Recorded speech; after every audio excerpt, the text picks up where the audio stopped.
The Kremlin has confirmed that the head of the U.S. Central Intelligence Agency, John Ratcliffe, visited Moscow on Tuesday. Russian authorities say that the CIA director met with intelligence officials, but did not meet with President Vladimir Putin. Details of the purpose of Ratcliffe's visit have not been disclosed. The plane believed to have carried Ratcliffe landed back in the Latvian capital Riga on Tuesday. Let's bring in Scott Lucas, professor of American Studies at the University College Dublin and founder of the Enduring America website on U.S. politics and foreign policy. Welcome back to the program, Scott. Good to see you. Trump says that this visit was, quote, sort of semi-routine. Is it normal for a CIA director to make a trip like this to Moscow? Always best to push aside whatever Donald Trump says to establish what we know.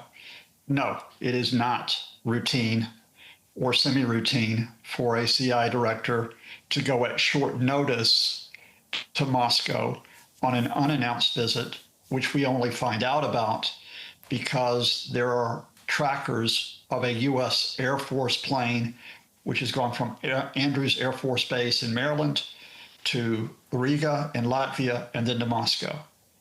And then afterwards, on Tuesday, we find out that indeed it is John Ratcliffe, the CIA director, who has been in Moscow, but only for a very brief period of time before once more that U.S. Air Force plane departs Moscow and returns to the U.S. You know, and we have to say also, I mean, this is so clandestine that details of what was discussed have also not been revealed. But there's so much at play right now, you know, globally. What do you think that the likely purpose of this talks could have been? Do you think it has to do maybe with Ukraine, concerns about Russia testing NATO, Iran, something else? Again, with the emphasis that we do not have exact information on this, this is the context.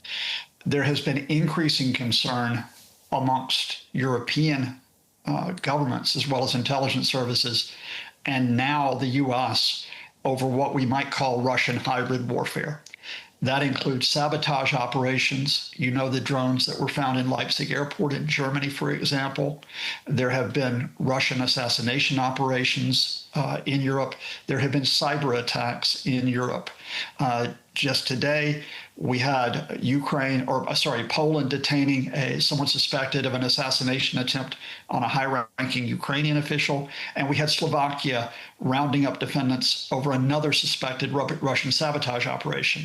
In addition to that, we have had speculation, but also some evidence that Vladimir Putin may be considering a mass mobilization, throwing in far more manpower into Ukraine to finally advance on the front lines. We know that U.S. intelligence services have been concerned about this because for the first time a few weeks ago, they let the media know they're concerned about it. So my best analysis would be that this would be a topic that John Ratcliffe would have picked up on to go to Moscow and to say to the Russians, look, we know what you're doing. We see what you're doing. It would not be wise to escalate this. The Kremlin spokesperson says that U.S.-Russia relations are in a profound crisis. Tell us a little bit about the backdrop to this meeting. What is the state of relations right now? Well, from the Kremlin's point of view, they're upset because they cannot get the Trump administration to go back into talks to demand Ukraine's surrender. That is where Russia thought they were at the start of this year, when you did have that brief period of talks brokered by the United States, where the Russians were saying, we want the surrender of more territory in eastern Ukraine. We want Ukraine to be kept weak with no effective security guarantees.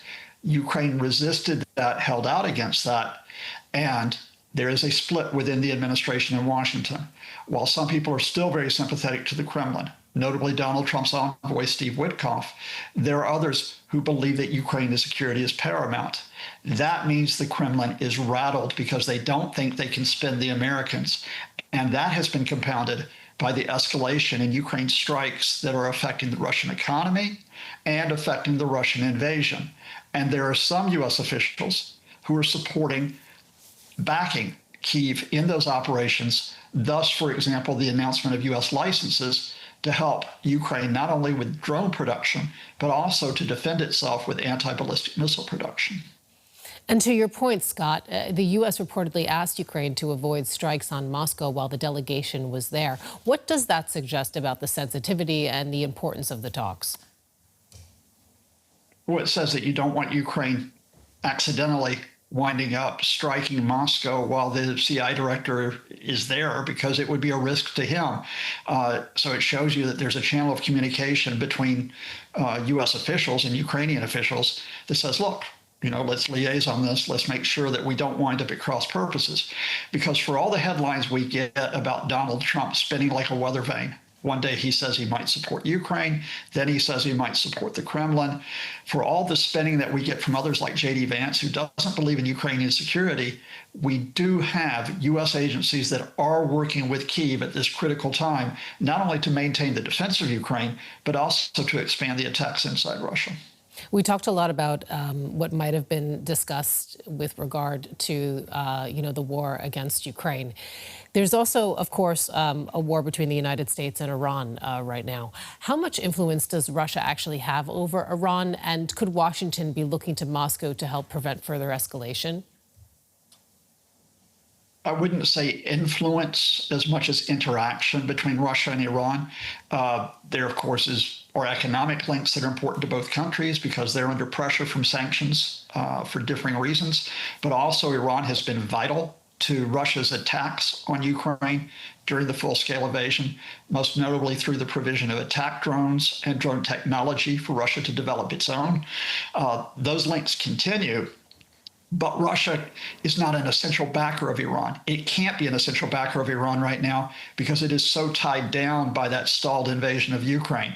So I would say that Iran's decision-making, although they would appreciate Russian support, is coming out of Tehran. I don't think the Kremlin has a significant role to play in which way Iran moves next amidst the Trump administration's own indecision and difficulties over the war.